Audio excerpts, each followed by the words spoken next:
Man arafa nafsahu arafa rabbahu.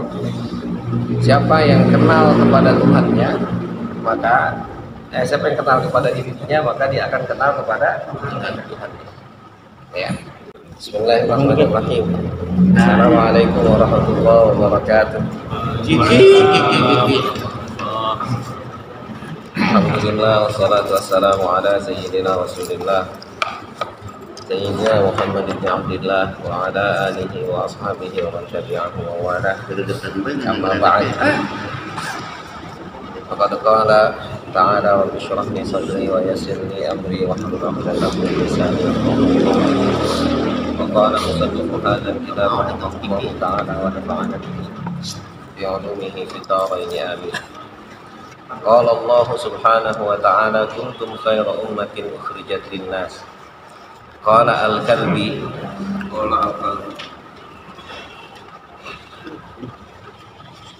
hadhil ayatu tatadammanu bayana hali hadhil ummati fil fadli ala ghairiha minal umam.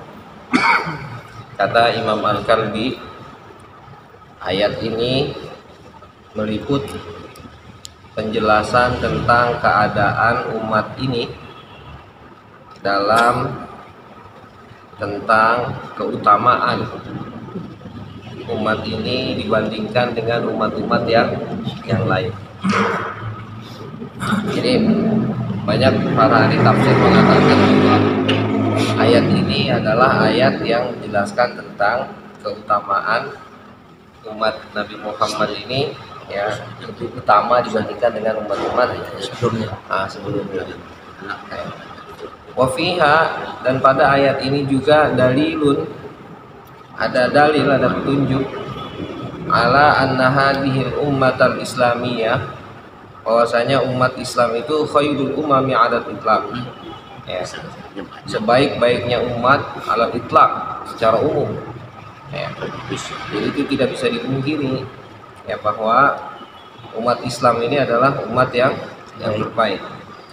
Wa anna hadhil khairiyah, dan kebaikan ini musytarikatun baina awwali hadhil ayah wa akhiriha, ya, itu tergabung antara awal ayat dan akhirnya, bin nisbati ila ghairiha minal umam, dikaitkan dengan umat yang lain. Wa in kanat mutafadilatan fi dzatiha, meskipun umat ini diutamakan pada zatnya, diutamakan dengan sendirinya, maksudnya kama warada fi fadli sahabati ala ghairihim, sebagaimana telah datang, ya, tentang keutamaan para sahabat dibandingkan dengan yang lainnya. Wa ma'na ukhrijat, dan arti dari ukhrijat adalah uzhirat linnas. Kata ukhrijat, kharaja itu kan keluar, ya. Namun yang dimaksudkan ukhrijat di sini adalah uzhirat, ya. Uzhirat itu maksudnya ditampakkan, ya, diperlihatkan, ya. Ai li naf'ihim wa masalihihim. Karena kenapa ditampakkan, kenapa diperlihatkan, ya, karena kemanfaatan mereka dan kemaslahatan mereka fi jami'il a'sar, dalam semua masa, semua waktu. Masa itu maksudnya setiap zaman, hatta tamayyazat wa urifat, ya, sehingga tumbuh, ya, tamayyazat, sehingga dia menjadi diistimewakan, wa urifat, dan menjadi dikenal, ya. Nah, jadi umat ini, umat Islam, ya, yang dibawa oleh Nabi Muhammad tentunya sampai dengan nanti akhir zaman, itu adalah umat yang terbaik dibandingkan dengan umat-umat yang lain, nah, sebelumnya. Kenapa? Ya, dikarenakan memang dari nabinya, ya, dari nabinya, nabi terbaik, ya, nabi terbaik. Dan ternyata umat kita pun adalah, ya, umat yang terbaik, ya, memberikan manfaat itu, Ya, jadi dari setiap zaman, ya, insya Allah makanya nanti nggak akan ketemu dari zaman Nabi Muhammad sampai nanti akhir zaman nggak ada yang nggak membawa kepada kebaikan, nggak ada, pasti ada. Pasti ada aja. Jadi setiap zaman nanti orang yang akan memberi manfaat. Jadi enggak semua dalam satu masa itu semuanya rusak, enggak ada yang bisa. Ada yang bagusnya. Pasti ada yang bagus. Maksudnya begini, coba dari zaman Nabi Isa sampai dengan zaman Nabi Muhammad itu kan ahlul fatrah namanya. Ya, ahlul fatrah itu adalah mereka orang yang hidup di zaman ketidakadaan Nabi, ya, di zaman ketidakadaan Rasul, ya, sehingga akhirnya mereka dalam keadaan dalam keadaan gelap, ya, nggak tahu petunjuk kemana, nggak tahu arah, ya. Nah akhirnya mereka, banyak ulama yang menyepakati bahwa orang yang hidup di masa fatrah ini, ya, mereka tidak punya taklif, tidak punya beban, ya. Sehingga akhirnya mereka tidak berdosa terhadap apapun yang mereka lakukan, apa yang mereka kerjakan. Pokoknya dibilang mereka selamat dari api neraka. Nah makanya termasuk di dalamnya adalah ayahnya Nabi Muhammad dan ibunya Nabi Muhammad. Nanti orang banyak yang nanya kan, ayahnya gimana, kan nggak Islam, ibunya nggak Islam. Nah, jawabannya mereka termasuk kategori ahlul fatrah, ya. Oke. Nanti jadi setelah Nabi Muhammad diutus itu nggak ada lagi ahlul fatrah, itu nggak ada. Ya. Lahir. Hah? Ada yang memberi arah. Nggak ada. Jadi maka setelah Nabi Muhammad diutus sampai nanti akhir zaman pasti akan ada aja orang yang mengarahkan, ada aja orang yang tadi memberikan manfaat, memberikan maslahat, itu pasti ada. Nggak mungkin kan? Ya. Makanya mohon maaf, saya sebelum belajar tasawuf, ya, itu kuliah di UIN Jakarta. Itu lumayan otak itu keperes, ya. Dan sampai kepada titik kayaknya di zaman ini udah nggak ada wali, pikir begitu, ya. Dan sudah mulai berpikir yang sesuatu yang kira-kira nggak masuk akal. Kemarin itu yang kita bahas itu sudah nggak bisa, udah nggak ada. Kita ngapain sekarang lihat Ka'bah itu kita pegang-pegang, kita cium-cium, apaan sih Ka'bah, biasa aja. Ka'bah kan batu biasa, apa sih ya istimewanya, bagaimana sih gitu. Itu sampai berpikir begitu. Rasional ya. Iya, rasionalisasi. Jadi karena saking rasionalnya gitu pikirannya. Jadi ngapain sih kita capek-capek megangin Ka'bah itu gitu, sampai kayak pengen nyium, ya kan? Ya tuh apa aja, nggak perlu pengen megang lah, pengen rasa rindu kita ini kan. Nah itulah makanya saya bilang nyembahnya dia, nah, itu yang diharapkan dari kita. Nah, itu. Udah duitnya gede, waktunya. Ya jadi sebelum masuk ke tasawuf, sebelum saya belajar tasawuf, sempat sampai begitu tuh. Tapi ternyata setelah masuk tasawuf itu, ya, nggak ada di setiap zaman ini, nggak Allah utusan orang yang membawa pesan Nabi, atau bahkan mereka orang sufi bilang warasah Muhammadiyah, orang yang mendapatkan warisan dari Nabi Muhammad, itu nggak ada. Setiap zaman pasti ada, ya. Maka disitulah nanti urgensi ayat wa ma kana Allahu mu'adzibakum wa anta fihim.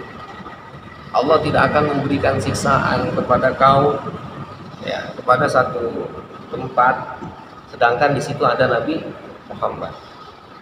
Maksudnya di situ ada Nabi Muhammad itu berarti Sampai sekarang ada kan? Nabi Muhammad itu bisa dibilang punya warasah, ada yang mewarisi beliau. Ya. Nah, orang yang mewarisi beliau itu adalah ya tentu para wali mereka. Orang-orang yang dipilih oleh Allah, kekasih Allah, ya sudah barang tentu dia dekat juga dengan Nabi. Yang kemarin kita kisahkan, kita ceritakan kemarin, ya, yang tertidur kan. Hah? Kita bukan pewarisnya juga. Hah? Kita pewarisnya juga kan? Ya kita mah pengikutnya aja. Ya. Nggak dapat warisan. Pewarisnya, ya kan kalau pewaris mah punya apa baik kan? Dapat semua kan? Nah iya. Aduh, ikut-ikut Enggak. Mudah-mudahan dapat jadi gitu, mudah-mudahan. Warisan lah. Mudah-mudahan dapat warisan. Ya.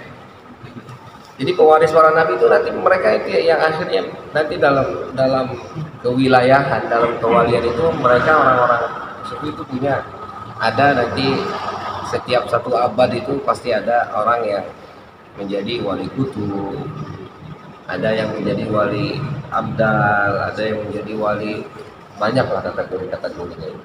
Ya. Nah sehingga akhirnya mereka ya jadi dari para wali itu pasti ada pimpinannya dan gitu. Sekarang wali ada wali sekarang. Ada lah, nggak mungkin. Kita nggak tahu ya. Nah itu. Jadi ternyata perspektif kita tadi, kenapa saya sampaikan tadi, saya berpikir nggak ada wali. Jadi karena kan memang hati kitanya yang gelap, hati kitanya yang kotor, sehingga kita katakan nggak ada wali di sini. Jadi ketiadaan wali itu kenapa? Karena memang kita aja yang nggak tahu. Akhirnya kita bilang nggak ada. Gitu. Ya, akhirnya disitulah nanti kita bisa memaknai siapa hadis Nabi yang mengatakan apa kata Nabi, man arafa nafsahu arafa rabbahu. Siapa yang kenal kepada Tuhannya maka siapa yang kenal kepada dirinya maka dia akan kenal kepada Tuhan. Ya. Ini apa makna arafah itu ya, dia kenal dirinya, kenal kepada Tuhannya itu maknanya banyak ya. Artinya kalau kamu mau kenal Allah maka kenalilah dirimu ya. Ada maknanya kalau kamu memahami kelemahan yang ada dalam dirimu maka sudah dipastikan kamu akan memahami ada zat yang maha kuat yang akan memberikan pertolongan kepadamu. Ada juga makna yang lainnya, man arafa nafsa arafa rabbahu, itu artinya tidak akan kenal wali kecuali orang itu adalah wali. Ya. Nggak bisa kita mengenal sesuatu itu kalau kita nggak tahu itu nggak bisa. Ya. Maka komentator bola itu paling nggak pengetahuan dia tentang bola itu dia harus menguasai semua. Ya, nggak bisa dia jadi komentator bola kalau dia nggak tahu apa itu sliding, apa itu tackling, apa itu kartu merah, kartu kuning, dia kagak ngerti, nggak bisa dikomentari. Ya, free kicknya apa, corner kicknya apa, itu nggak bisa. Dia harus tahu. Paling nggak dia pernah main. Betapa capeknya main bola dia tahu. Lagi wasit. Apalagi wasit. Kagak jadi wasit, apa tiba-tiba Bang Cipta langsung jadi wasit lah, habis. Salahnya di mana? Tendangin pemain. Nggak ngerti. Gitu. Ya. Nah begitu pun kita sama. Ya. Jadi kita nggak bisa sekarang kita katakan nggak ada wali. Ya nggak ada wali memang di daerah sini mungkin bisa jadi nggak ada. Tapi bisa jadi di tempat lain. Ya. Allahu a'lam, yang jelas nggak akan pernah satu generasi di zaman Nabi Muhammad ini yang kosong dari orang yang tadi dibilang warasa Muhammadiyah, orang yang mewarisi apa yang telah dibawa oleh Nabi. Ya. Kalau siapa yang jatuhnya warisannya ya? Pasti ada kan begini. Ya. Dan itu nanti mereka istilahnya dalam satu abad pasti ada wali kutub. Ya. Pemimpin para wali. Ya. Nah kita nggak tahu Allah a'lam bishawab. Ya. Dan kita nggak bisa juga bilang ketika orang ngomong oh itu wali gitu, ya kita iya itu wali lah nggak tahu kan itu ya kita bukan wali, kita nggak bisa menilai. Ketahuan itu wali songo, wali itu dulu. Nah, kalau iya. ada orang ngomong katanya ulama besar. Nah, ya meskipun dia bilang ya kita ngikutnya karena kata dia kan, kita ngikutin kata dia, bukan kata kita. Setengah wali. Wali setengah. Mau setengah Kata dia wali. Ya kaitannya dengan pewaris-pewaris Rasul atau dikatakan para wali itu. Sementara kita ya seperti tadi itu kita belum tahu mana wali dan mana yang bukan. Nah sementara kita kan butuh beliau ya, butuh mereka itu untuk membimbing rohani kita. Nah karena kita belum tahu ini harus kemana kita harus nyarinya gitu. Oke, mantap itu. Jadi iya bagus. Jadi begini, akhirnya ya karena tadi sekarang di zaman yang sudah simpang siur, yang akhirnya tadi saya bilang kita semua merasa orang yang sudah kekeringan akan rohani, ya, kekeringan akan rohani, ya. Jadi area kita ini lagi tandus, ya. Maka akhirnya banyak ulama yang termasuk Syekh Ali Jum'ah bilang, kalaupun sekarang kita masih belum ketemu, ya, paling enggak kata beliau perbanyak sholawat, ya. Sholawat itulah nanti yang akan membuka dan mengarahkan kita kemana kita akan jalan. Kata Syekh Ali Jum'ah, sholawat itu paling tidak mampu akan mengarahkan kita kemana kita ikut. Walinya yang mana nih yang pas sama kita, yang kita ikuti.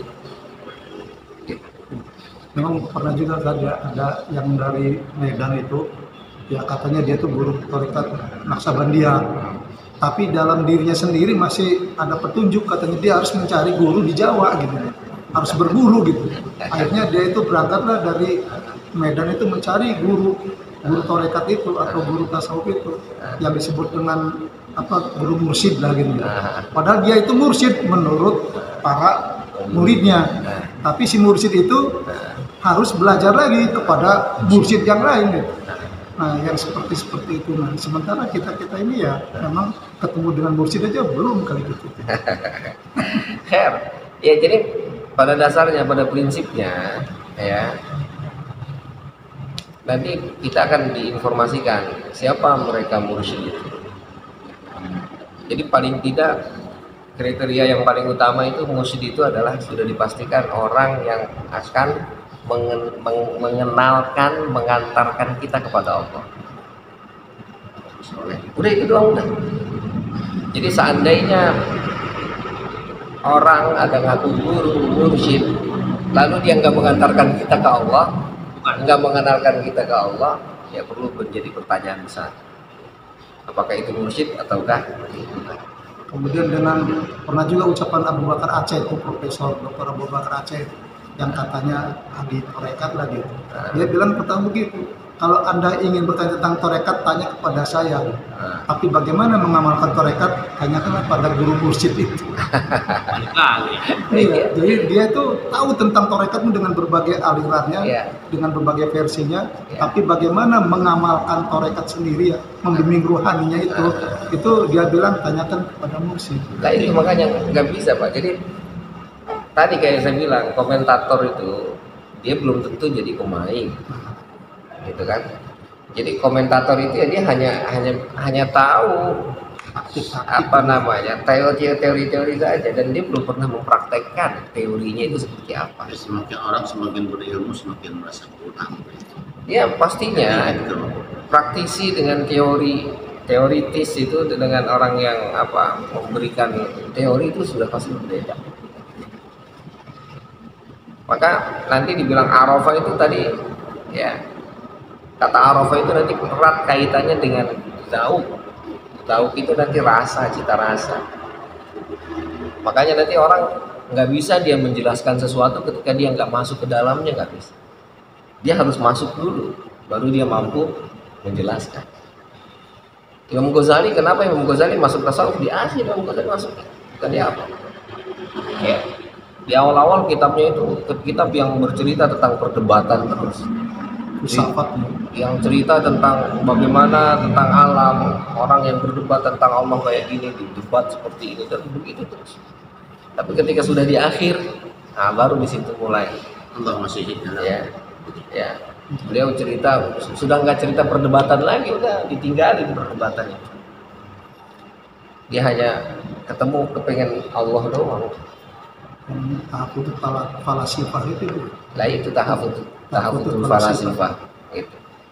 Meskipun nanti ditentang lagi oleh lurus tahafudz. Tahafudz. Nah, ya itu. Ya artinya itu di awal-awal Imam Ghazali begitu. Ya. Jadi sekali lagi yang nanti kita sampaikan, yakinlah bahwa Allah akan mengantarkan kita kepada orang yang tepat sini, ya. Dan sudah dipastikan, ya, apa usaha yang kita lakukan, kesungguhan yang kita tunjukkan itu akan mengantarkan kita kepada orang itu. Ya,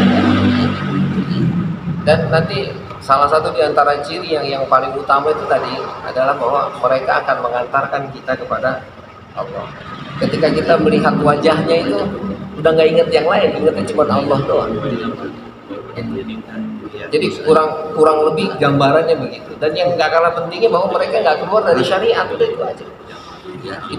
Itu frame yang paling utama, bahwa nggak mungkin mursyid mengarahkan kita untuk keluar dari syariat, tuh nggak bisa.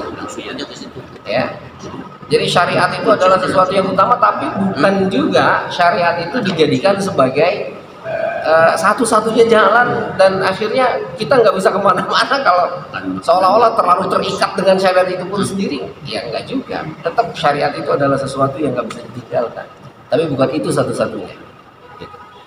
Ya, akhirnya nanti ajaran-ajaran yang mereka ajarkan itu ya nggak mungkin ada yang melanggar syariat, kan? Sholat nggak bisa ditinggalin.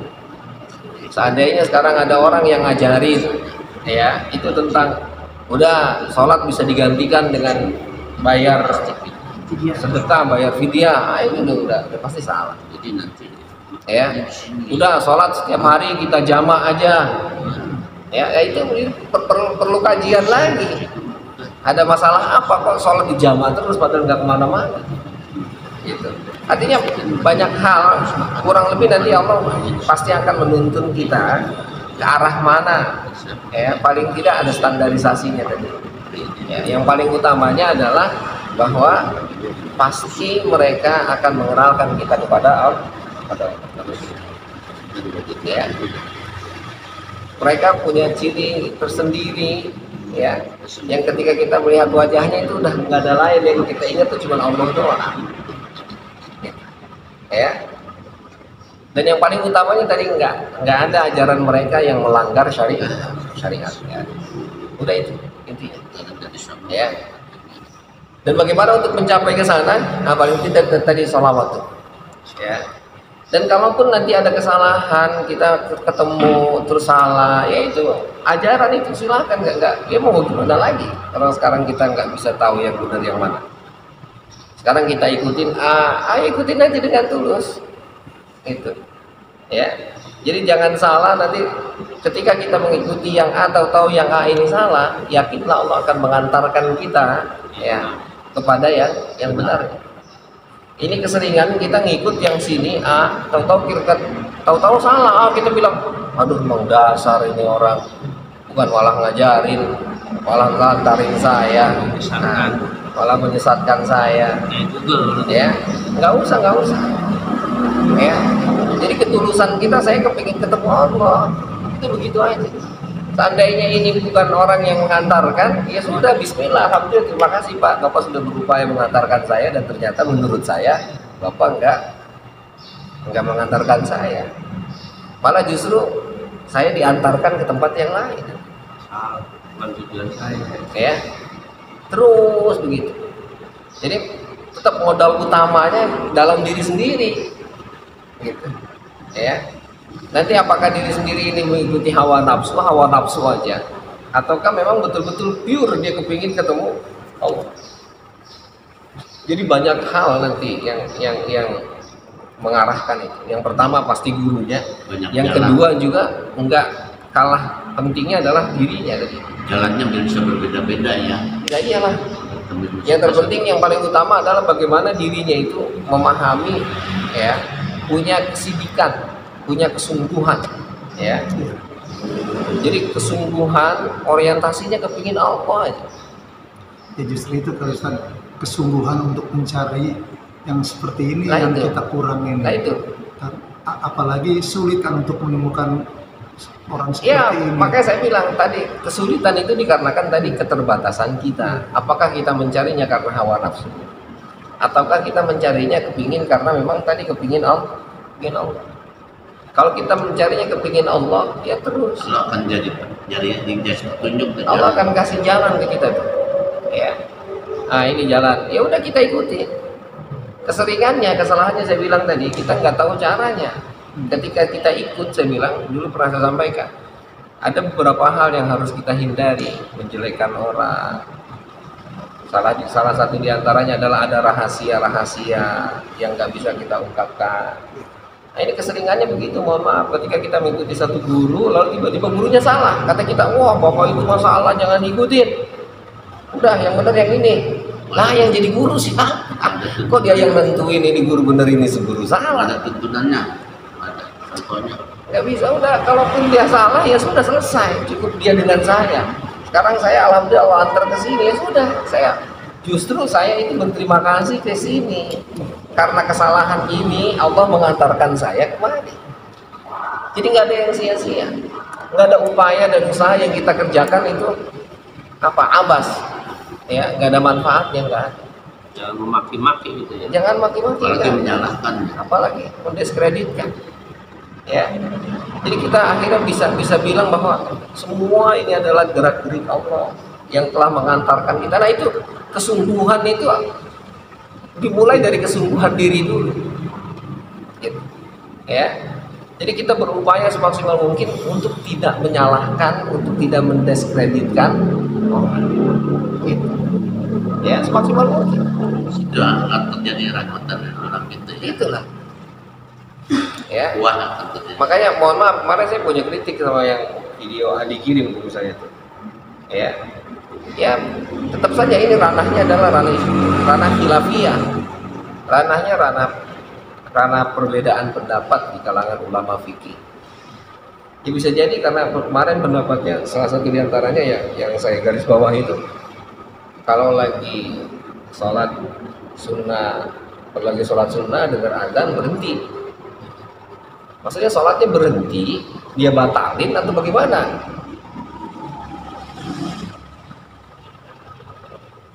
Saya lebih sepakat seandainya dia lagi sholat, terus adzan, ya beresin dulu sholatnya, selesaikan, jangan dibatalin di tengah jalan. Masa orang lagi sholat di tengah jalan dibatalin? Kecuali berhadas kan Ustaz ya. Hah? Kecuali kalau berhadas. Lah iya, lain lagi ceritanya kalau hadas di tengah jalan, batal di tengah jalan, itu lain lagi ceritanya. Gitu. Dan ini sesuatu yang wajib dari bahasanya. Iya, oke. Kalau misalnya belum mendengar adzan, jangan sholat dulu. Tapi kalau sudah sholat, diselesaikan dulu. Terus sampai selesai dulu. Tahu dari mana? Saya ngambil argumennya adalah argumen dalam mazhab Syafi'i. Ketika khotib sedang khutbah, lalu ada orang baru datang, bolehkah dia sholat sunnah? Boleh, tapi sholatnya cepat. Boleh, tapi sholatnya cepat. Artinya masih diperkenankan padahal sedang dalam keadaan khutbah. Nah itu argumentasi diantaranya. Sekarang tadi masalahnya adalah kecuali kalau dia sengaja lagi adzan terus dia sholat, dan itu pun bukan berarti nggak boleh haram ya, nggak ada yang haram, nggak ada ya, karena itu bukan hal yang membatalkan sholat juga. Ini etika ya, jadi silakan saja, nggak ada masalah, cuman nanti akhirnya jatuhnya makruh, jatuhnya bukan haram, jatuhnya makruh. Yang kedua tentang misalnya sholat tahiyatul masjid. Tahiyatul masjid itu apa? Apa yang maksud dengan tahiyatul masjid? Tahiyatul masjid itu hormat. Kalau kayak kita tuh assalamualaikum. Ya. Jadi assalamualaikum itu bukan berarti itu nggak penting. Cuman assalamualaikum itu kapan dilakukannya? Kalau lagi adzan nggak usah tuh. Assalamualaikum. Assalamualaikum. Baik. Orang berhenti. Ini paham saya. Sehingga akhirnya seandainya ada orang datang gitu ya, dia belum qobliyah, dia pilih qobliyah apa tahiyatul masjid, ya qobliyah lah. Ini ya. Bukan berarti saya mau tahiyatul masjid, saya mau qobliyah, waktunya sudah mepet, nggak usah lah. Orang udah masuk ke dalam. Benar kata ada yang ngatain juga, kalau memang udah mepet, qobliyah itu udah termasuk semuanya mas tahiyatul masjid. Ya, udah enggak. Lah iya, Makanya karena tadi sama. Waktunya udah. Bukan karena waktu ini. Jadi yang dimaksud dengan tahiyatul masjid itu adalah assalamualaikum, penghormatan kepada masjid. Nah sekarang orang lagi ngaji begini, tiba-tiba dia sholat, datang langsung sholat tahiyatul masjid, dan tar dulu juga lah. Ya mau nggak mau kan langsung ikutan duduk dia. Kalau dia mau sholat dulu ya paling nggak dia ngumpet dulu di pojokan sana. Gitu. Ya karena memang ya adabnya juga, khawatir tadi ya, memang di satu sisi ini kebaikan, di sisi lain ini pun sama kebaikan. Jadi ya itulah artinya kita sekali lagi kita orientasi kita itu lagi-lagi memang iya kita adalah makhluk Allah, oke? Tapi bukan berarti orientasi kita selalu mengumpulkan kebaikan sehingga melupakan kebaikan yang sesungguhnya, itu jangan sampai terjadi. Oke? Maksud saya begini, kita menyembah Allah tapi menyakiti orang lain, itu Allah nggak terima itu. Ya? Kita bilang kita sekarang ke masjid rajin, tapi ternyata di rumah tetangga-tetangga kita itu pada gondok sama kita, entar dulu masalahnya, ada masalah berarti. Gitu. Kayak gini kan, kita kan sholat habis sholat Jumat, kan ada sholat jenazah dulu kan yang ketemu. Apanya? Habis sholat Jumat, Ya. sunatnya buat ke jenazah dulu, kan lima wajib dia. Ya silakan saja mau qobliyah dulu, mau jenazah dulu, dikondisikannya gimana? Kalau di Saudi dikondisikannya jenazah dulu.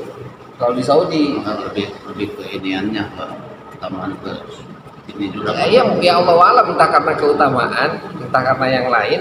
Akhirnya karena memang nanti kaitannya dengan nanti pengantaran jenazahnya nanti. Kalau mereka kan orangnya yang nganterin jenazahnya siapa? Tapi kalau di kita di sini, ya, kalau di kita ntar kalau habis sholat jenazah langsung pada jalan ke sono, langsung pada bubar. Nggak sempat sholat qobliyah, ba'diyah. Iya. Ya silakan saja, kalaupun memang mau kayak di Saudi silakan, nggak ada masalah. Tapi kalaupun punya ide sendiri tadi, ya kita sholat dulu, sunat dulu, nah baru silakan. Dengan sunat dulu kan. Lah iya. Kan begini, di orang Jumat sholat dulu ini, orang udah pulang jemaahnya. Iya. Makanya saya bilang silakan yang saja. paling utama kalau kena wajib daripada sunat dulu kan dulu wajibnya, bukan yang wajib katanya yang Nah itu loh makanya saya bilang tadi, kita lihat kondisinya tadi gimana keadaannya. Buru-buru disolatin kadang-kadang. Kalau sudah sholat jenazah terus dia sholat qobliyah nggak apa-apa Pak. Ya nggak apa-apa lah. Apa? Yang mau sholat qobliyah mau kuliah Nggak sebadiah apa-apa. karena Badiah. nggak apa. Badiah jenazah. nggak usah nganter Enggak. apa langsung aja. Di Saudi itu di Saudi itu habis sholat jenazah kita sholat badiah. Jadi sholat jenazah dulu. Jadi habis imam selesai, kalau kita kan wirid, mereka langsung lari ke tempat jenazah tuh, imamnya tuh dibawa ke tempat jenazah, seandainya ada. Antar ketika 5 sampai 10 menit tuh, baru dia mulai sholat Allah, sallu ala dzil maita gitu, ala hadzal mait misalnya gitu. Sholat dah. Nah kita yang makmumnya nih, ya langsung berdiri aja udah sholat. Gitu. Nah kalau orang yang nggak tahu, tiba-tiba dia lagi sholat sunnah tuh, ya kan? Lagi sholat sunnah, lagi sholat ba'diyah, tahu-tahu ada sholat, nggak tahu dia bagaimana kondisi dia. Ya terusin aja sholatnya, cepetin. Kalau kekejar alhamdulillah, kalaupun enggak ya sudah. Karena sholat di tengah ketika sholat di tengah-tengah terus dibatalkan tanpa artinya sebab yang lain, itu menurut saya irasional gitu. Seolah-olah sholat itu jadi main-main. Ya ini pendapat lagi-lagi, ya. Sah-sah saja silakan. Artinya begini, ketika orang sudah mulai menghadap Allah, kecuali sesuatu yang tadi membatalkan, maka jangan sampai itu terjadi. Bentar, keluar dulu gitu. Lah iya kan nggak bisa ketika lagi sholat Kena menghadap ya. Akbar. Lah terus Bentar keluar pindah lagi. di Saudi pun coba lihat keadaan para askar tuh. Kalau orang sudah Allahu Akbar gitu, dia udah nggak berani ngedorong itu, nggak berani ngusir dia. Di Raudhah Kenapa? itu kalau kita udah sholat ditungguin sama dia sampai selesai. Iya, sampai biar selesai dulu baru diusir. Gitu. Makanya itu kuncinya salah satunya. Iya. Jadi biar kagak diusir di Raudhah, Biar langsung buru-buru sholat. Gitu. Jadi kalau udah assalamualaikum, pas dikir langsung diusir tuh. Tapi kalau udah Allahu Akbar, kenapa? Karena memang ini sudah satu ritual. Kasarnya kita udah lagi ngomong, udah di depan gitu. Orangnya di depan kita tuh. Gimana kabarnya? Lalu dibilang, ntar dulu ya, lagi anu nih. Kan enggak sopan. Mau langsung terus ya? Ya. Jadi berupaya sekuat tenaga tuh kalau sudah takbir, ya sudah teruskan. Itu konsekuensinya gitu. Ya. Makanya gini, yang ada begini yang ada. Seingat saya dalam Fathul Qorib, seingat saya. Yang ada ketika orang lagi sholat, sekarang Pak Haji Adam misalnya sholat Allahu Akbar, sholat sunnah, lalu tiba-tiba imam mulai sholat Wajib. bukan gitu, dia lagi sholat wajib Allahu Akbar di sini, sholat maghrib misalnya, tiba-tiba ada orang jemaah sholat di sini, orang maghrib sholat, ada orang sholat lalu dia sholat maghrib, sholat apa, sholat maghrib ya, yang sama tapi dia berjamaah. Dia di sini sholat wajib sendiri. Sama masbuk ya. Enggak, ini sholat duluan nih. Ajaran sholat duluan. Allahu Akbar. Enggak lama kemudian ada rombongan datang. Lalu mereka sholat maghrib berjamaah. Gitu. Ya. Ini boleh rubah niat nih. Dari yang wajib tadi dirubah ke sunnah. Jadi sholatnya berubah, niatnya menjadi niat sholat sunnah. Kenapa? Karena kepengen berjamaah kemarin. Paham Dia kan? ikut jamaah sama saya kan ya. Lah bagus ini ikut jamaah sama abang. Tapi karena mungkin dia pikir ini adalah musafir atau dia sedang sholat sunnah, akhirnya dia bikin jamaah sendiri. Misalnya ini Yang kesini lagi jamaah, bersama bikin lagi jamaah. Nah itulah makanya.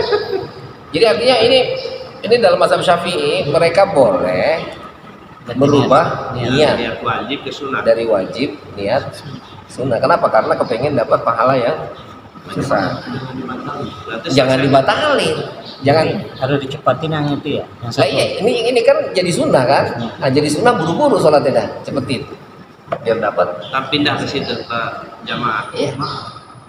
Yang saya tahu begitu. Itu kan artinya mereka para ulama bilang enggak ada membatalkan sholat, jangan di tengah Ada yang jalan. disuruh lagi jamaah, kita lagi niatnya langsung dibatalin pindah ke sana. Nah, jangan dibatalin maksudnya, dirubah niatnya, ganti menjadi sunnah, itu wajib. Kalau rokaatnya kan mungkin kalau masih baru satu rokaat bisa kan. Tapi kalau udah ketiga rokaat gitu, Enggak ada masalah, enggak ada masalah. Jadi dia rubah niat sholat sunnah jadinya. Dia kepingin, ya silahkan, ini boleh gitu. Ya bukan berarti boleh akhirnya harus begitu, enggak. Ini lagi hal-hal yang sunnah. Silakan itu Anda mau melakukan itu baik. Anda tidak mau melakukan juga baik, silakan saja. Apakah kalau udah 3 rakaat digenapin jadi Jadi 4 4? nggak ada masalah, boleh sah-sah saja. Apa udah 3 aja? Sholat sunnah ya boleh aja. Gitu nanti sholat sunnah witir gitu bagaimana itu di siang hari nggak bisa. Ya baiknya disempurnakan jadi 4. Advokasi, tapi baru 2. Ya. Nah kita ubah jadi sunnah, boleh diurukan jadi nggak jadi 4 boleh. Iya boleh. Boleh atau tadi sudah terlanjur 3, ada sunnah yang 4 nggak ada masalah. Sunnah 4 rakaat boleh ada. Ya, nggak ada masalah. Kalau gini gimana Pak? Ya, Waktu beberapa hari yang lalu saya masbuk, jadi dapat rakaat terakhir tahiyat itu. Jadi pas rakaat kedua seharusnya kan saya tahiyat lagi, tahiyat lagi setelah tapi saya berdiri. Maksudnya gimana? Lupa. Setelah saya dapat satu rakaat tahiyat terakhir, lalu setelah imam salam saya akan berdiri. Masuk ke rakaat kedua seharusnya kan saya tahiyat lagi. Ya. Tapi hal itu nggak, saya lupa, saya berdiri gitu. Berdirinya lupa apa berdiri Enggak. sengaja karena udah tadi dibayar gitu? Lupa. Saya berdiri, seharusnya kan saya tahiyat lagi Ah. pada yang kedua, tapi saya berdiri. Ya. Setelah saya dalam keadaan berdiri, kan lupa. ingat saya kan Belum. salah geraknya, tapi saya lanjutkan aja. Iya, nggak ada masalah. Karena itu tadi bukan merupakan rukun dia. Tahiyat awal itu adalah sunnah sholat. Sujud sawi nggak Pak? Hah? Itu karena itu sunnah dibilang, akhirnya ada yang bilang harus sujud sahwi dalam Syafi'i. Ya, ada yang bilang nggak perlu. Gitu. Pendapat. Jadi ada pendapat gitu ya. Cuman yang masyhur dalam mazhab Syafi'i itu sujud sahwi. Yang masyhur Salam akhir. sebelum salam. Tapi kalaupun enggak ya nggak ada masalah. Itu kan sunnah aja. Paham nggak? Berarti 3 tahiyat itu nggak apa-apa tadi walaupun lupa tadi ya. Lupa Iya, tadi nggak ada nggak masalah. bisa. Nggak ada masalah. Cuma Baiknya dalam mazhab Syafi'i itu ditutup dengan diganti dengan sujud sahwi. ini karena perasaan nggak enak aja diulang aja di toko lagi. Salat lagi. Nah itulah makanya dalam itulah saya bilang ibadah itu ya buat apa kita ibadah sholat gitu, kita memulai sholat, tapi ya nggak masalah karena nggak tahu. Besok-besok yang nggak tanya lagi. Iya ya sholat ibadah itu kan sholat itu diulang itu kenapa, permasalahannya ada apa kok sampai diulang, ada apa? Nah iya kan gitu kan, kayak kita sekarang udah ngobrol ketemu gitu ya, kecuali memang ada sesuatu yang tadi batal lah, hadas lah, segala macam gitu. Akhirnya kita ulang, nggak ada masalah. Tapi kalau misalnya sekarang udah ngobrol atau kita sekarang misalnya ngobrol lagi, ya logikanya gitu. Tapi ya orang-orang sufi, Allah alam, orang sufi banyak bilang ketika dia sholat dia merasa tidak khusyuk, lalu dia nanti sholat lagi, terus dia akan ulangi sholat terus sampai dia Khusyuk. merasa khusyuk. Oke, Allah alam. merubah niat bisa ya? Mungkin contoh, Bisa lah merubah niat dari awal kita juga. sholat maunya sholat asar, cuman pas di asar, dia ucapan itu kadang juhur gitu, langsung niatkan ke asar aja. Nah iya nggak ada masalah Pak. Ya apalagi kalau misalnya tadi itu ketuker gitu, ya. Makanya yang paling simpel mazhab Hanafi. Mazhab Hanafi itu simpel, nggak perlu sholli fardul asri, nggak perlu. Karena ketika orang wudhu itu sudah menunjukkan dia niat sholat apa dia. Ya, dalam mazhab Hanafi ya. Jadi ketika takbiratul ihram itu sudah dipastikan dia mau sholat apa, nggak mungkin enggak. Dan dalam ucapan ini kan misal di pada asar jubli gitu kan. Khususnya udah bilang kan kita sholat pagi. Imam dibatalin banyak penumpang. Wah ini udah beres. Wah, ini yang banyak nih. Pas takdirnya ngelamun Pak. Nah iya makanya ngaco. Apa kemarin itu yang lagi jadi salah itu? Satu rakaat udah asar. Satu rakaat udah duduk ya. Ya, kalau, jadi- kalau lupa kan susah juga. Nah ya kalau lupa mah gak inget namanya. Justru itu pentingnya makna. Iyalah. Tegur dong. dah. Yang Kita namanya- langsung rutin. Jauh, saya berukur jauh emang. Itu ada yang kalau saya berukur kan batal gitu. Belakang tuh cuma pengecin sama Pak Jubur kan. Kayaknya lagi ngetes makmum itu imam. Mantap dulu. Ini namanya orang lupa ya wajar lah. Itulah manusia namanya. Kalau manusia enggak salah-salah namanya bukan manusia, malaikat. Ya jadi memang ya itulah makanya akhirnya di dalam fikih diajari ini kalau salah gimana caranya. Tegur kan. Gitu kan. Kalau nanti ditutupnya dengan apa kan gitu. Ya maka nanti dalam Syafi'i itu biasanya ditutup dengan sahwi gitu, dengan sujud sahwi. Jadi lagi-lagi ya itu silakan saja itu, dan itu bukan sesuatu yang harus yang kita kereng yang begitulah, nggak usah yang itu, nggak usah kereng-kereng aja. Maksudnya bukan berarti saya meremehkan lah, bukan ya. Tetap harus ada sesuatu yang lebih penting yang harus kita perhatikan. Ada hal lain. Memang sholat wajib ya, oke. Tapi bukan berarti satu-satunya itu yang ada dalam ajaran kita. Ya, antara yang wajib dengan yang sunnah, yang mana yang didahulukan? Ya, oke. Kita harus tahu, generalnya harus tahu. Tapi bukan berarti harus fokus ke situ aja. Kalau mau fokus ke situ aja, nanti kamu jadi ahli fikih. Silakan. Gitu. Ya, padahal tugas kamu masih banyak, pekerjaan kamu ada, belum lagi bagaimana perilaku kamu dengan tetangga kamu, urusan kamu dengan pribadi kamu, urusan kamu dengan keluarga kamu. Masih banyak hal yang harus kamu pikirkan. Kecuali kamu memang fokus, ya, spesialisasi dalam bidang fikih, silakan itu perdalam. Paham maksud saya ya? Gitu. Jadi silakan saja, nggak ada masalah. Ya, kita punya kajian masing-masing yang bukan berarti itu bukan kajian saya, enggak. Ya, kita ada sempat waktu kita ikuti, silakan ikut, nggak ada masalah. Gitu. Ya, jadi ada hal yang memang kita fokuskan, yang mana? Gitu. Ya, silakan saja, nggak ada masalah, boleh saja. Tapi tetap saja kita jangan terlalu fokus. Ya, maaf tadi misalnya Ustaz saya itu kan sampaikan, ntar kalau misalnya kita datang ke masjid terus ada lagi azan terus ada orang tahiyatul masjid, kita bilang hehehe, jangan batalin sholatnya. Kan dibilang gitu kan, pasti ente diomelin sama orang itu. Kan dibilang gitu kan, karena dia nggak tahu, justru malah yang bener ya ente, kan kata dia kan gitu. Tapi Ya kan? saya pernah di Pemda, batal atau enggak gitu ya. Orang ditahiyat, bisa mungkin udah nyolek salaman. Ini dulu. Benar, saya namanya orang nggak sadar ya. Orang nggak sadar ya saja kan. Orang latah lagi sholat juga. Saya mah bener. Assalamualaikum. Kejadian saya dikerjakan Orang latah mah nggak pernah sadar. kerja di KO kalau sholat ke situ awalnya. Itu belum disolat kan ada yang baru datang, iya dia nggak tahu dia lagi sholat juga, dicolek, jadi gini tapi nah itu yang maksudnya itu batal. Saya udang bakar Haji Wuli imam besar, jadi gitu kreditnya seturun.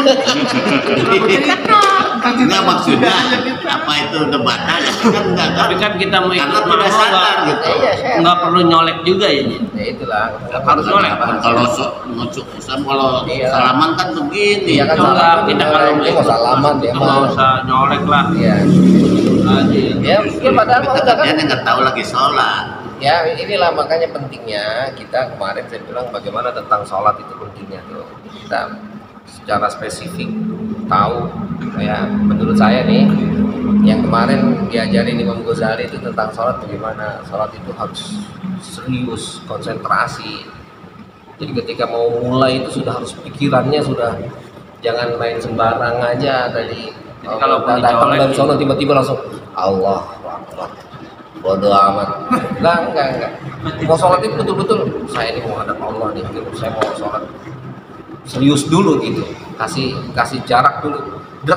Maka ulama banyak yang ngajarin sebelum mulai sholat doa dulu. Apa doanya? Diantaranya yang muqallibal qulub sabbi ala ini diantaranya. Ada yang musarrifal qulub sarrif qalbi ala, ada di ini. Ada yang baca qul a'udzu birabbin nas malikin nas ilahin nas min syarril waswasil khannas alladzi yuwaswisu fi sudurin nas minal jinnati wan nas. Jadi maksudnya sebelum mulai itu sudah auzubillahi minasyaitonir rajim itu prepare-nya udah baru Allah. Alhamdulillah menghambut syaitan. Gitu. Cuma kalau udah dicolek mau gimana juga nggak terasa udah ya. Hah? Terasa dicolek kalau Lah. khusyuk mah. Iya kalau dia sudah serius, makanya Terasa. Udah fly ya. Siti Aisyah mengeluarkan hadis, kata Siti Aisyah, Rasulullah itu ketika gaul sama kita bareng, iya oke. Tapi tiba-tiba datang waktu sholat, lalu Rasulullah itu seperti seseorang yang berbeda, kita nggak kenal Rasul nggak kenal kita. Artinya kalau sudah sholat udah pribadi, udah nggak bisa diganggu lagi. Ada orang gitu udah ya. Udah kagak diorangin pisan. Orang mau nyolek kayak apa gitu, apalagi sholat mau nyolek gua. Gitu. Ada gini, ini soal sunnah nih. Kan orang beda-beda. Kalau udah selesai, Kan duluan ya. Nggak itu lagi nyolek khusyuk lagi. Nggak apa-apa. Lagi sholat terus nyolek. Lah biarin aja lah, kata dia bodo amat, lu mau duluan kayak mau apa kayak, gua pikirin, gua lagi sholat. Kita jadi makmum aja gue usah colak-colek lah gitu banget. Share. Lagi-lagi itu ijtihad ya. Silakan saja, itu kreasi. Dan itu salah satu keutamaan dan kelebihan dari umat Nabi Muhammad tuh. Membahas ini alhamdulillah ya, yes, oke. Tapi jangan terlalu larut di dalamnya sehingga akhirnya yang kita khawatirkan nanti malah menyalahkan orang lain. Nah, ini dia. Ya, ini yang harus kita jaga tuh. Ini pendapat, lagi-lagi hal yang terkait dengan yang sunnah, silakan saja. Jadi, kalau Yang terpenting Anda punya argumen, yang penting Anda punya dalil, silakan. kalau saling menyalahkan akan timbul pecahan. Nah, itu yang khawatir Nah, sekarang. itu yang jangan sampai terjadi. Jadi agama kita ini oke. Agama kita mengajarkan kita untuk mengumpulkan kebaikan sebanyak-banyaknya, tapi kebaikan yang kayak apa? Nanti termasuk ada di sini. Iya. Kebaikan itu bukan hanya sholat, kebaikan itu bukan hanya zakat, kebaikan itu bukan, tapi banyak hal. Termasuk kita sholat, ya kita sholat pun bukan karena kita sholat itu untuk kita, bukan. Tapi sebetulnya sholat itu adalah untuk melaksanakan perintah Allah. Nah, itu intinya, ya. Sehingga kita orang-orang sufi itu berupaya jangan Anda terkecoh, ya, dengan berbagai macam cara yang telah Allah berikan kepada kita. Saya bilang jangan sampai kita terkecoh dengan Allah kasih kita modal. Ya, Allah kasih kita modal. Lalu kita sibuk dengan modal yang Allah kasih, kita lupa dengan yang ngasih modal. Jangan sampai itu terjadi. Ibadah kita, sama Allah alhamdulillah dikasih kesenangan untuk ibadah, sholat. Tapi kita lupa sampai yang ngurus Ngasih kesenangan. Ya, kok bisa sholat lupa dengan yang ngasih? Iyalah, karena akhirnya sholatnya dia bagaimana memperhatikan sholatnya benar. Akhirnya ketika dia sholat benar, dia merasa ketika orang lain melakukan sholat, ente sholatnya salah, ente nggak benar tuh sholat. Nah itu kan merasa sholatnya benar sendiri. Itu yang dimaksud sholat, itu akhirnya ya melupakan dia daripada yang memerintahkan. Hati-hati, banyak hal. Ya, jadi sekali lagi kita dikasih modal oleh Allah, jangan sampai kita melupakan yang ngasih modalnya. Kita sibuk dengan modal yang Allah kasih, kita putar sini, tapi lupa sama yang ngasih modal. Awas ya. Nah itu termasuk diantaranya itu, ya. Nah itu silahkan saja, nggak ada masalah. Ya kalaupun sekali lagi kita mau negur, maka tegurlah dengan teguran yang terbaik. Bagaimana caranya? Nah kita semua punya punya barometer. Ya, punya ukuran. Ya mungkin nanti kalau orang Sumatera, mungkin kalau negur orang, lu salah lu, ya biasa dia wajar bisa begitu. Tapi kalau kita di sini orang-orang Jawa tuh kalau orang salah, bentar dulu, bang, bentar ya, panggil dulu kan, nggak main langsung salah bang, gini bang masalahnya, gini. Oh iya, gue salah ya enggak sih, besok kalau bisa jangan diulangin lagi kan itu lebih. Orang Sumatera apa Jokowi ke Sumatera jadi lebih enak kan? Gitu. Ya. Jadi harus ya kita tahu kondisi lah gimana baiknya. Gitu. Dan itu ada barometer itu. Ya, jadi sekali lagi maaf, ya silakan saja. Yang jelas ada khilafiyah, ada perbedaan pendapat ya tentang hal itu. Kayak kemarin tadi saya sampaikan tentang salat tahiyatul masjid. Ya, tahiyatul masjid itu ya hanya sekedar tahiyat.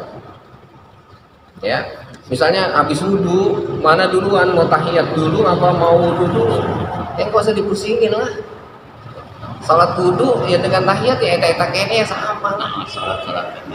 Lihat ceritanya Bilal, kenapa Bilal itu melaksanakan salat sunnah wudu gitu. Dan Nabi bukan Nabi yang ngajarin sebetulnya, itu hanya inisiatif dari Bilal awalnya. Kenapa Bilal kok sholat tahiyat, sholat sunnah wudu? Karena Bilal melihat setelah dia bersih, dia langsung menghadap Allah, itu lebih baik menurut Bilal. Dan itu Bilal lakukan selalu. Lalu tiba-tiba Rasulullah nanya, ada apa? Keutamaan apa yang dilakukan oleh Bilal sehingga dia bisa begitu? Lalu ternyata, oh ini Nabi saya berkreasi, berarti dia berinovasi dia. Tapi nggak disalahin ya. Oleh Nabi malah nggak disalahin. Nah ini namanya sholat sunnah wudu. Akhirnya kan begitu. Itu bid'ah hasanah. Begitupun sama dengan tahiyatul masjid. Tahiyatul masjid nggak ada niatnya, nggak ada modelnya. Tahiyatul masjid itu kayak kita sekarang masuk masjid, assalamualaikum. Nah itu kan tahiyatul masjid. Ya, maka nanti kalau Masjidil Haram, tahiyatul masjidnya bukan sholat sebetulnya, tawaf. Sebetulnya itu tawaf. Tapi dikarenakan tawafnya sekarang harus pakai ihram, jadi sholat aja. Ribet banget. Ya tapi kita nggak usah pusingin sholat apa niatnya, kan sholat sunnah itu mutlak saja sudah, nggak usah pusing-pusing lah. Sunat mutlak aja. Nah iya udah, ya sholat sunnah mutlak aja daripada kita bingung ini bingung itu, ya sholat sunnah yang bebas-bebas aja, sholat sunnah mutlak. Sholat banyak. Nah iya sangat-sangat banyak, nggak ada batasannya, kapanpun dimanapun anda mau melakukannya itu sah-sah saja. Namun memang ada sholat-sholat tertentu yang diajarkan tadi seperti sholat sunnah hajat misalnya, sholat tasbih misalnya, sholat rawatib misalnya, sholat duha, luar biasa banyak banget, ya. Oke, jadi itu ceritanya jadinya, ya. Jadi sekali lagi, di setiap generasi, ya sudah pasti ada orang yang memberikan manfaat. Yakinkan itu. Ya, jadi umat Nabi Muhammad itu punya keistimewaan, sudah dipastikan akan ada penerus Nabi Muhammad. Itu yang disebut mujadid, Bu. Nah itu yang oleh mereka orang-orang rasionalis disebut mujaddid, oleh orang-orang nanti sufi dibilang, tadi saya bilang apa, wali kutub. Ya, setiap kelompok punya istilah masing-masing. Ya, dan itu pun akhirnya kita nggak bilang satu orang itulah dia, nggak bisa. Kenapa? Dikarenakan memang Rasulullah itu pribadi yang sempurna, kemarin saya sampaikan, ya. Dan sudah dipastikan kepribadian sempurna ini nggak ada yang mirip seperti beliau, nggak ada. Sudah dipastikan orang-orang itu hanya pecahan-pecahan kecil dari cermin yang dimiliki oleh Rasulullah saat itu. Rasulullah cerminnya full, nah kiainya cuma, nah kita yang muridnya cuma segini, Sedebu. ya. Nah, ya. Masih mending dapat daripada enggak sama sekali. Saya yang gedean kan. Iyalah pengennya mah, ya. Ustadz yang gedean mah. Iya, bakalnya doang gitu, tapi dibawa pulang. Ya. Oke, jadi udah jam 6 ya, mudah-mudahan kurang lebih pembahasan itu. Jadi artinya umat Nabi Muhammad itu sudah dipastikan punya generasi yang alhamdulillah itu nggak mungkin putus dan nggak mungkin hilang. Bangga jadi umat Nabi. Selalu memberikan manfaat, dan itu pasti ada, nggak mungkin kan. Setiap generasi, kecuali nanti akhir zaman sekalipun, ya nanti ketika Dajjal itu datang pasti masih ada orang yang memegang keimanan itu. Yang kata Nabi, mereka nanti di akhir zaman mudah-mudahan kita nggak sampai. Ya kalau ada yang mau sampai silakan. Kalau saya nggak mau, berat banget ya. Itu nanti mereka seperti memegang bara, ya. Di satu sisi kalau mereka lepas bara itu, mereka akan kegelapan dan nggak tahu jalan. Tapi kalau mereka megang bara, dia akan tahu jalan, tapi tangannya akan terbakar. Ya, nah itu kondisi di akhir zaman akan seperti itu. Ya, di antara, ya. Jadi sudah dipastikan di akhir zaman pasti aja ada orang yang memegang teguh ajaran Allah. Ya mudah-mudahan kita selalu diikutkan dan dikelompokkan ya dengan mereka, ya sehingga ya insya Allah mudah-mudahan kita termasuk ke dalam orang-orang yang beruntung, ya yang selalu diberikan hidayah oleh Allah Subhanahu wa taala. Ya. Nakifuna walhamdulillah wallahu a'lam. Bismillah.